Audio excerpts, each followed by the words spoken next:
ವೀರ ಪಾಂಡವರ ಧಟನು ಆದನು ಜಾರಿ ಹೇಳಿದ ವಚನ ರಚನೆಯ ಕೌರವಗೆ ಬಂದರು ಕೋಪಿಸಿ ಸಂಜಯನ ಜರೆದ ವೀರ ಪಾಂಡವರ ಧಟನು ಆದನು ಜಾರಿ ಹೇಳಿದ ವಚನ ರಚನೆಯ ಕೌರವಗೆ ಬಂದರು ಕೋಪಿಸಿ ಸಂಜಯನ ಜರೆದ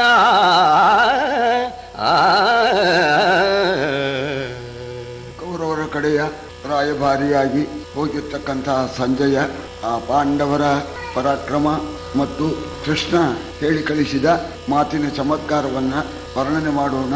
ಸಿಟುವನ್ನು ಬಿಟ್ಟು ದುರ್ಯೋಧನ ಸಂಜಯನನ್ನ ಜರೀತಾನೆ. ಕಿಂಚಿತ್ ಪೂರ್ವಕಥಾನುವಾದ. ನಿದ್ರೆ ಬರಲಿಲ್ಲ ಅಂತ ವಿದುರನ್ನ ಕರೆಸೋಣ ಧೃತರಾಷ್ಟ್ರ ಮಹಾರಾಜ. ಆಗ ವಿದುರ ಬಂದು ಧೃತರಾಷ್ಟ್ರನಿಗೆ ನಾನಾ ವಿಧವಾದ ನೀತಿಗಳನ್ನೆಲ್ಲ ಹೇಳ್ತಾನೆ. ಸರಿ, ಪಾಂಡವರಿಗೆ ಕೊಡಬೇಕಾದ್ದನ್ನು ಕೊಟ್ಬಿಡಪ್ಪ, ಅವರಲ್ಲಿ ನಿನಗೆ ಮಕ್ಕಳಂತೆ ಪ್ರೀತಿ ಇದ್ರೆ ಪಕ್ಷಪಾತ ಮಾಡಬೇಡ ಅಂತ ಹೇಳಿದ. ಸನಸ್ಸುಜಾತರಿಂದ ಅವನಿಗೆ ಬ್ರಹ್ಮವಿದ್ಯೆಯನ್ನು ಅದನ್ನು ಕೂಡ ಉಪದೇಶ ಮಾಡಿಸಿ ಅವನ ಅಂಧಕಾರವನ್ನ ಅಜ್ಞಾನವನ್ನ ಪರಿಹಾರ ಮಾಡಿದ ಅಂತ. ಆ ಸಂದರ್ಭದಲ್ಲಿ ಸನಸ್ಸುಜಾತೀಯದಲ್ಲಿ ಒಂದು ಶ್ಲೋಕ ಹೇಳ್ತಾರೆ, ಅದು ಪ್ರಕ್ಷಿಪ್ತ ಅಂತಾರೆ. ಬಹುಶಃ ವಿದುರ ಹೇಳಿರ್ಬೋದು ಈ ಪದ್ಯನ. ವಿಷಂ ಭುಂಕ್ಷ್ವ ಸಹಾಮಾತ್ಯೈಹಿ ವಿನಾಶಂ ಪ್ರಾಪ್ನುಹಿ ಧ್ರುವಂ ರಾಜನ್ಕೇನ ವಿನಾನಾಭ್ಯಾಂ ಸ್ಫೀತಂ ಕೃಷ್ಣಾಜಿನಂ ವರಂ ಅಂತ. ಇದು ಎರಡರ್ಥ ಬರೋ ಹಾಗೆ ಚಮತ್ಕಾರವಾಗಿ ಇರ್ತಕ್ಕಂಥ ಪದ್ಯ. ಮಹಾರಾಜ ಕರ್ಣನೇ ಮೊದಲಾದ ಮಂತ್ರಿಗಳೊಡನೆ ಸಮೃದ್ಧವಾಗಿರ್ತಕ್ಕ ಶ್ರೇಷ್ಠವಾಗಿರ್ತಕ್ಕಂಥ ಕೃಷ್ಣಾಜಿನವನ್ನ ಭೋಗಿಸು, ಕಾಪಾಡು ಅಂತ. ಈ ಕೃಷ್ಣಾಜಿನಂ ಅಂತ ಅನ್ನೋದಕ್ಕೆ ಈ ಪದ್ಯದಲ್ಲೇನೆ ತಮಾಷೆಯಾಗಿ ಹೇಳ್ತಾ ಇದ್ದಾರೆ. ವಿಷಂ ಸಂಸ್ಕೃತದಲ್ಲಿ ವಿ ಅಂದ್ರೆ ವಿಗತ ಅಂತ, ಇಲ್ಲದ್ದು ಅಂತ. ಕೃಷ್ಣಾಜಿನಂ ತಾವು ಗಮನಿಸಬೇಕು, ಇಲ್ಲಿ ಪದಗಳ ಎಷ್ಟು ಅಕ್ಷರ ಇದೆ ಅಂತ. ಕಕಾರ ಋಕಾರ ಕೃ, ಶಕಾರ ನಕಾರ ಆಕಾರ ಶ್ನ, ಜಕಾರಿಕಾರ ಜಿ ಜಿ, ಮಕಾರಕಾರ ಆ, ಮಕಾರ ಇಷ್ಟಿದೆ. ಇಲ್ಲಿ ವಿಷಂ ಅಂದ್ರೆ ಶಕಾರವಿಲ್ಲದ್ದು. ಕೃಷ್ಣಾಜಿನಂ ಇಟ್ಕೊಳ್ಳಿ ನೀವು. ಕೃಷ್ಣಾಜಿನಂ ಅನ್ನೋದ್ರಲ್ಲಿ ಶಕಾರ ತೆಗೀರಿ ಅಂತ. ವಿನಾ ಸಹ ವಿಷಂ ಪುಂಕ್ಷ್ವ ವಿನಾ ಸಹಾಮಾತ್ಯೈಹಿ ವಿನಾ, ಅಲ್ಲೊಂದು ವಿನಾ ಇದೆ, ಈ ವಿನಾನ ಇಲ್ಲಿಗೆ ಸೇರಿಸ್ಕೋಬೇಕು. ವಿನಾ ಕೇನ ಕಕಾರ ತೆಗೀರಿ, ವಿನಾ ನಾಭ್ಯಾಂ ಎರಡು ನಕಾರನ ತೆಗೆದು ಬಿಡಿ ಅಂತ. ಇಲ್ಲಿ ಏನಾಯ್ತು, ಕಕಾರ ತೆಗೆದ್ರೆ ರು ಆಜಿ, ಆಮೇಲೆ ಅಲ್ಲೊಂದು ನಾ ಇದೆಯಲ್ಲ ಅದನ್ನು ತೆಗೆದ್ರೆ ಅಂ ಅಂತ. ರು ಆಜಿ ಅಂ, ರು ಆಜಿ ಎಣ್ಸಂದಿ ರಾಜಿ, ರಾಜಿ ಅಂ ಎಣ್ಸಂದಿ ರಾಜ್ಯಂ, ರಾಜ್ಯವನ್ನ ಅನುಭವಿಸು. ಪಾಂಡವರಿಗೆ ಕೊಟ್ಟರೂ ಕೂಡ ಅರ್ಧ ರಾಜ್ಯವೇ ನಿನಗೆ ಸಮೃದ್ಧವಾಗಿದೆ, ಶ್ರೇಷ್ಠವಾಗಿದೆ, ಅದನ್ನ ಅನುಭವಿಸು ಕರ್ಣನೇ ಮೊದಲಾದ ಮಂತ್ರಿಗಳೊಡನೆ ಅಂತ. ಹಾಗೆ ನೀನು ಕೊಡದೇ ಇದ್ರೆ ಖಂಡಿತವಾಗಿಯೂ ನಿನ್ನ ಮಕ್ಕಳು ಯಾರು ಉಳಿಯೋದಿಲ್ಲ. ವಿಷಂ ಭುಂಕ್ಷ್ವ ಸಹಾಮಾತ್ಯೈಹಿ, ಹಾಲಾಹಲ ವಿಷವನ್ನ ಕುಡಿದು ಬಿಡು. ವಿನಾಶಂ ಪ್ರಾಪ್ನುಹಿ, ಏನಾಗತ್ತೆ, ಸಾಯ್ತೀಯ, ಸತ್ತೋಗು. ವಿಷವನ್ನು ಕುಡಿದು ಸತ್ತೋಗು. ಯಾಕೆಂದ್ರೆ ಮುಂದೆ ಮಕ್ಕಳೆಲ್ಲ ಸಾಯ್ತಾರೆ. ಆ ಮಕ್ಕಳು ಸಾಯೋದನ್ನು ನೋಡ್ಕೊಂಡು ಸುಖವಿಲ್ಲದೆ ಸಂಕಟ ಪಡೋದಕ್ಕಿಂತ ಮೊದಲೇ ನೀನು ಸತ್ತು ಬಿಡು ಅಂತ. ಬರೀ ನೀವು ಒಬ್ಬನೇ ಅಲ್ಲ, ಮಂತ್ರಿವರ್ಗದ ಸಮೇತವಾಗಿ ಹಾಲಾಹಲ ವಿಷವನ್ನು ಕೊಟ್ಟು ನೀನು ಸತ್ತೋಗ್ಬಿಡು. ಅದರಿಂದ ನಿನಗೆ ನೆಮ್ಮದಿ ಉಂಟಾಗತ್ತೆ, ಮರಣವೂ ಕೂಡ ಉಂಟಾದ್ರೂ ನಿಂಗೆ ಒಳ್ಳೆಯದು ಅಂತ. ಇಲ್ಲಪ್ಪ, ಆತ್ಮಹತ್ಯೆ ಮಹಾಪಾಪ, ಹೇಗೆ ಮಾಡ್ಲಿ ಅಂತ ನಿನಗಿದ್ರೆ ರಾಜನ್ ಕೇನ ವಿನಾನಾಭ್ಯಾಂ, ಈ ಒಳ್ಳೆ ಕ್ಷತ್ರಿಯ ವಂಶದಲ್ಲಿ ಹುಟ್ಟಿರ್ತಕ್ಕಂತಹ ರಾಜನಿಗೆ ಕೇನ ವಿನ ರಾಜ್ಯಾದಿ ಸುಖಗಳು ಇಲ್ಲದೆ ಇದ್ಮೇಲೆ, ಮಕ್ಕಳು ಸುಖವಿಲ್ಲದೆ ಇದ್ಮೇಲೆ ಅವನು ಇಲ್ಲಿ ಸಂಸಾರದಲ್ಲಿ ಇದ್ಕೊಂಡು ಏನು ಪ್ರಯೋಜನ?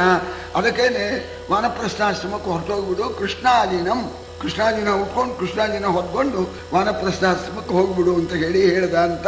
ಇದು ಎರಡೂ ಅರ್ಥ. ಈ ರಾಜ್ಯವನ್ನು ಕೊಟ್ರೆ ಸುಖವಾಗಿರಬಹುದು, ಇಲ್ಲದೆ ಇದ್ರೆ ಖಂಡಿತ ನಿನ್ನ ಮಕ್ಕಳೆಲ್ಲ ನಾಶವಾಗ್ತಾರೆ ಅಂತ ಹೇಳಿ ಎಚ್ಚರಿಕೆ ಕೊಟ್ಟ ಅಂತ ಹೇಳ್ತಾರೆ. ಬೀಳುಕೊಂಡು ದುರಜನೇ ಕುರುಭೂಪಾಲನು ಪವಡಿಸಿದನು. ಓಲಗ ಶಾಲೆಯಲ್ಲಿ ನೆರಹಿದನು ಸಭ್ಯರನು ಆಪ್ತ ಮಂತ್ರಿಗಳ. ಕೇಳುವೆವು ಕರೆ ಸಂಜಯನನು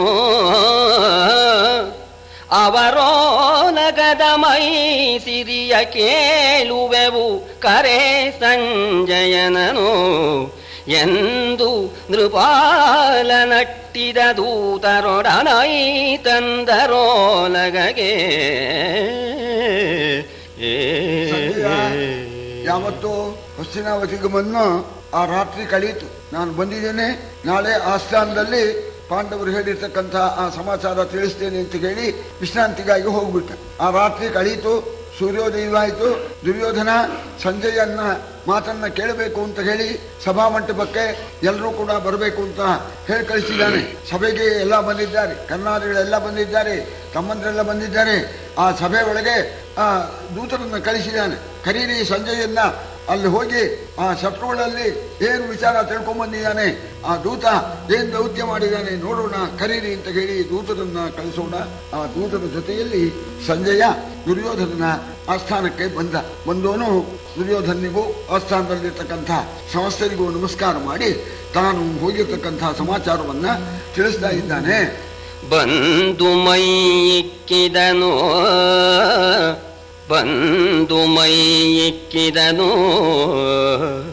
ಕುರು ನೃಪ ವೃಂದವನು ಗಾಂಧಾರಿಯನು ಯಮನಂದನನು ಬೆಸಗೊಂಡು ಕಳುಹಿದನು ಉಚಿತ ವಚನದಲ್ಲಿ. ಎಂದು ಬಳಿಕಿನ ರಾಜಕಾರ್ಯವನಂದು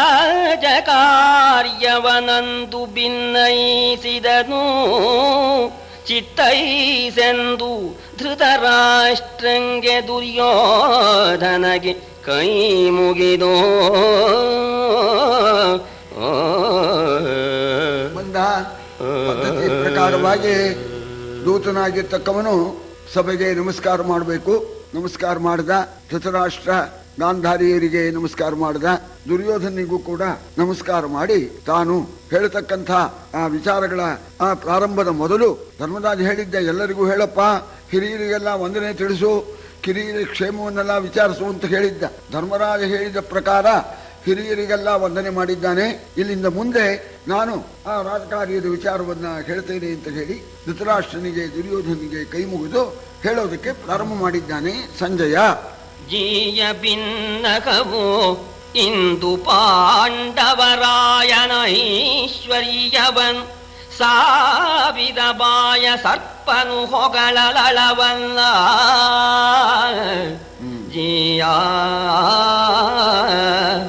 ಇಂದು ಪಾಂಡವರಾಯನ ಐಶ್ವರ್ಯವನು ಸಾವಿರ ಬಾಯ ಸರ್ಪನು ಹೊಗಳಲಳವಲ್ಲ. ಎನ್ನ ಪಾಡೇನು ನಾಯಕರ ಕಡುಹುಗಳನ್ನು ಅವರವರಾಯತವನು ಅನಿಬರಿಗೆ ಕಮಲದಳಾಯತಾಕ್ಷಣ ಕರುಣದಳತೆ ವಿಚಿತ್ರತರವೆಂದ. ಪಾಂಡವರ ಐಶ್ವರ್ಯ, ಅವರ ಭಾಗ್ಯ, ಅದನ್ನ ನನಗೆ ವರ್ಣನೆ ಮಾಡೋದಕ್ಕೆ ಸಾಧ್ಯ ಇಲ್ಲ ಅಂತ ಹೇಳ್ತಾ ಇದ್ದ. ಭಗವಂತನ ಅನುಗ್ರಹ ಇದು ವಿಚಿತ್ರವೇನೆ, ಹೇಳೋದಕ್ಕೆ ಸಾಧ್ಯವಿಲ್ಲ.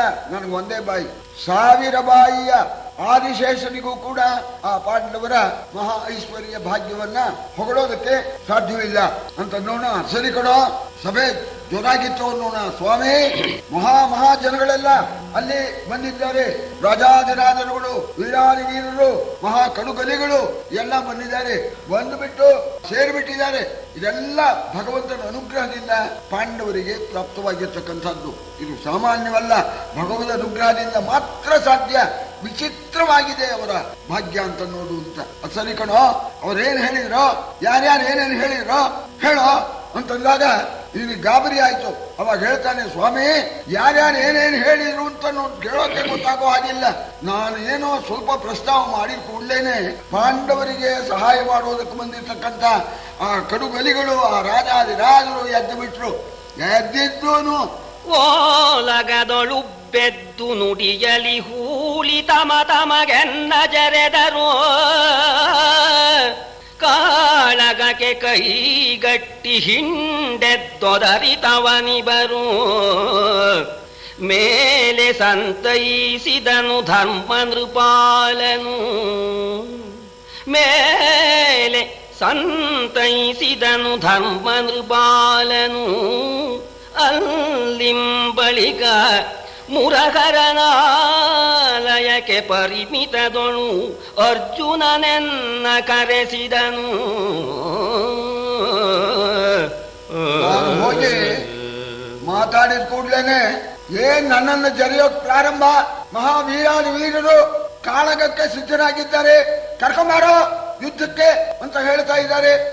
ಮನಸ್ಸಿಗೆ ಬಂದಾಗೆ ಮಾತಾಡ್ತಾ ಇದ್ದಾರೆ. ನನಗೆ ಗಾಬರಿ ಆಗಿಬಿಡ್ತು, ಎಲ್ಲಿ ಹೊಡೆದು ಬಿಡ್ತಾರೋ ಅಂತ.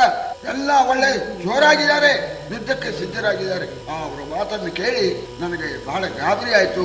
ಆ ಸಂದರ್ಭದಲ್ಲಿ ಧರ್ಮರಾಜ ತಾನು ಎದ್ದು ಬಂದು ಎಲ್ಲರಿಗೂ ಸಮಾಧಾನ ಮಾಡಿ ನನಗೂ ಕೂಡ ಸಮಾಧಾನ ಮಾಡಿಬಿಟ್ಟು, ಇವರೆಲ್ಲ ಕೋಪದಿಂದ ಹೇಳಿರ್ತಕ್ಕಂಥ ಮಾತು ಅದೆಲ್ಲ ರಾಜ್ಯಸಭೆಯಲ್ಲಿ ಹೇಳಬೇಡ ಅಂತ ಹೇಳಿ ಮುಖ್ಯವಾಗಿ ಹೇಳ್ತಕ್ಕಂಥ ವಿಷಯವನ್ನ ನಾವು ಏಕಾಂತದಲ್ಲಿ ನೀನು ಕರೆದು ಹೇಳ್ತೇವೆ ಅಂತ ಹೇಳಿ ಧರ್ಮರಾಜ ಸಮಾಧಾನ ಮಾಡಿ ನನ್ನನ್ನ ಬಿಡಾರಕ್ಕೆ ಕಳಿಸಿಕೊಟ್ಟ.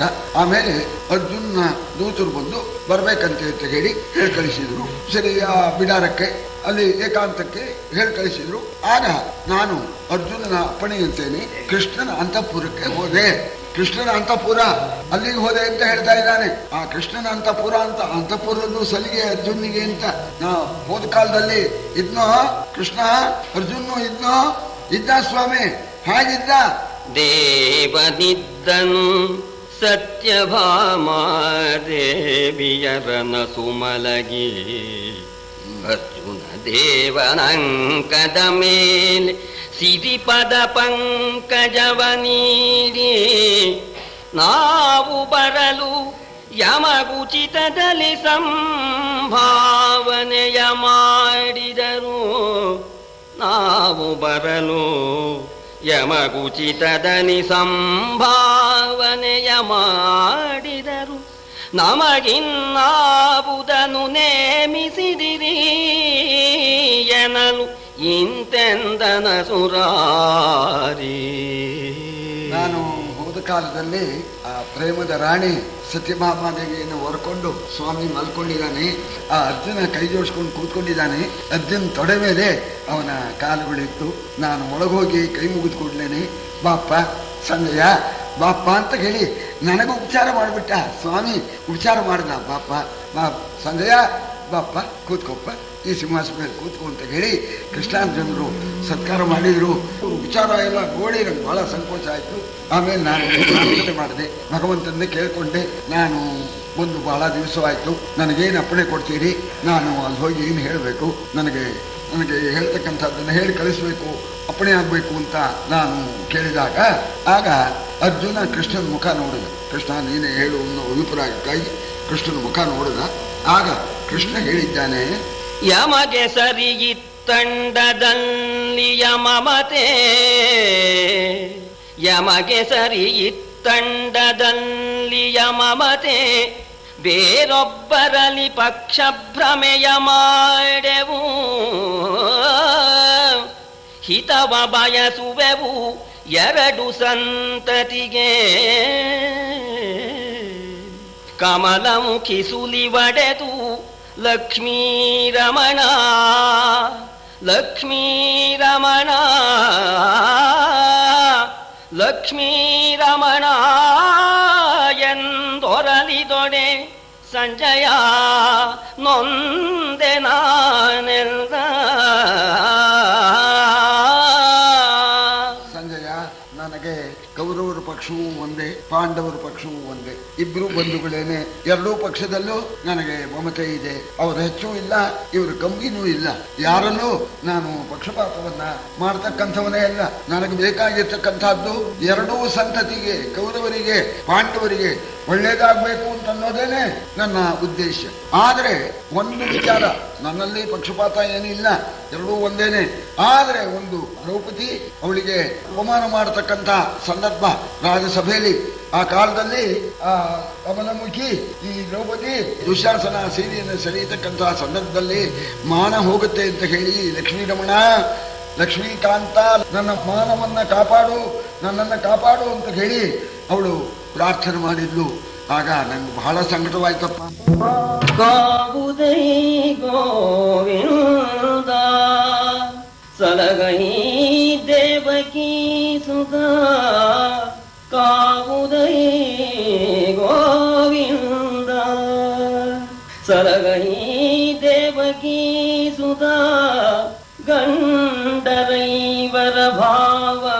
ಹುಟ್ಟಿತು ನೀನಲೈ ದೇಸಿಗರ ದೈವವಲೈ ದೇವಾ ಕೆಟ್ಟೆನು ಕೆಟ್ಟೆನೈ ದೇವಾ ಕೆಟ್ಟೆನು ಕೆಟ್ಟೆನೈ ಕರುಣಾವಲಂಬನದಿಂದ ತಡೆಯೈ ಜೀವನವನು ಕರುಣಾವಲಂಬನದಿಂದ ತಡೆಯೈ ಜೀವನವನು ಎಂದೊರಲಿದಳು ಹಂಗಿಗನು ತಾನೆಲ್ಲ